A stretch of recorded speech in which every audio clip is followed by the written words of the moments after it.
இப்போ நெக்ல ஃபியூசிங் வச்சு அயர்ன் பண்ணும்போது, வைக்கும்போது கரெக்ட்டா இருக்கும். சம்டைம் பார்த்தீங்கன்னா, இந்த மாதிரி கூட பிளேஸ் ஆகுறதுக்கு சான்சஸ் இருக்கு. ஸோ நம்ம என்ன பண்ணணும் அப்டின்னா, ஒரு ஈஸியான ஒரு ட்ரிக் நான் வந்து சொல்லி தரேன். இங்கருந்து எனக்கு ஷோல்டர் வந்து 2.5 ஸ்லீவ் ஜாயின் பண்றதுக்கு 3 இன்ச்.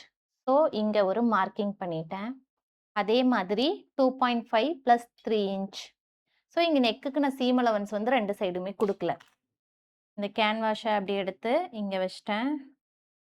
அதே மாரி இங்க நான் வச்சுட்டேன். கட் பண்ணதையும் எடுத்து இந்த சென்டர்ல வைக்கிறேன். அப்பதான் இங்க எனக்கு உள்ள வந்திருக்கா, இல்ல வெளிய வந்திருக்கா, இல்ல ஷேப் அவுட் ஆயிருக்கா அப்படிங்கிறது எனக்கு அது தெரியும். அயர்ன் பாக்ஸ் எடுத்து லைட்டா ஒரு பிரஸ்.